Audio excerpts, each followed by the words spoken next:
Sebenarnya RUU perampasan aset itu sudah pernah diusulkan dari tahun 2003 dari zaman SBY. Tapi kenapa masih mandek sampai sekarang? Nah, untuk memahami sebenarnya siapa sih yang menjadi penghalang atau dalam tanda kutip itu yang menghambat pengesahan RUU perampasan aset. Nah, untuk memahami itu, mari kita tonton video berikut ini supaya kita paham sebenarnya apa kendalanya. Yuk kita tonton.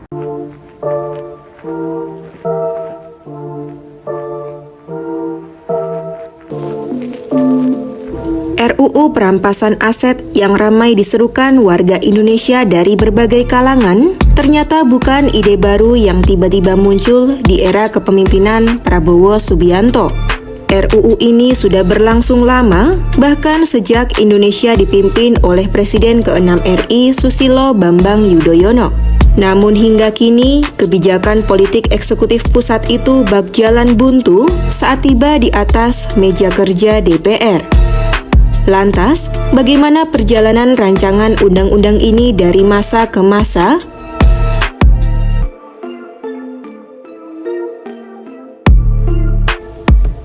RUU perampasan aset pertama kali diusulkan dan masuk dalam program legislasi nasional Presiden SBY pada tahun 2003. Pada 2010, pembahasan hampir mencapai tahap finalisasi.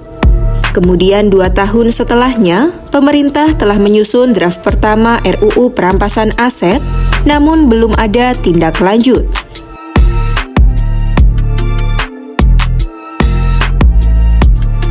Tak selesai di masa pemerintahan SBY, Jokowi melanjutkan janji politik itu.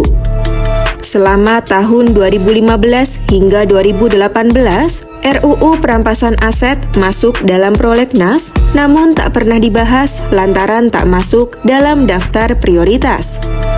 2019 menjelang pemilu seakan jadi angin segar untuk publik saat pemerintah kembali menyusun draft kedua. Namun, ternyata kembali tak ada kemajuan signifikan.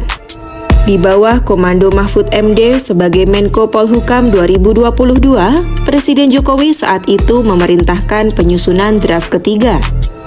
Publik bahkan masih disegarkan dengan perdebatan Bambang Pacul, politikus PDIP, dan Mahfud MD soal hal tersebut. Mungkin perampasan aset bisa, tapi harus bicara dengan para ketum partai dulu. Kalau di sini nggak bisa. Teori saya, jadi permintaan jenengan langsung saya jawab. Bambang Pacul siap kalau diperintah.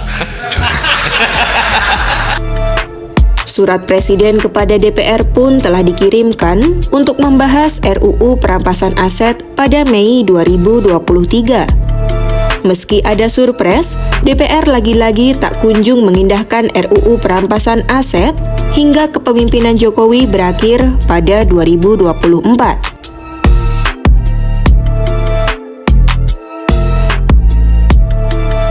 Kini, Prabowo menjadi presiden ketiga yang menghadapi RUU perampasan aset. Presiden ke-8 RI itu berharap RUU akan masuk dalam prolegnas prioritas 2026 setelah RUU yang masuk prolegnas 2025 selesai dibahas.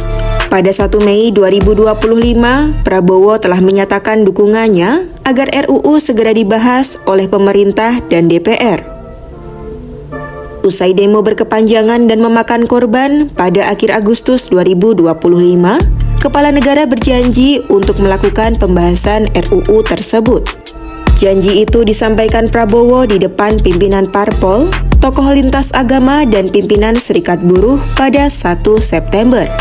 RUU perampasan aset juga dinyatakan masuk prolegnas periode 2025-2026 alias prolegnas jangka menengah dengan urutan kelima.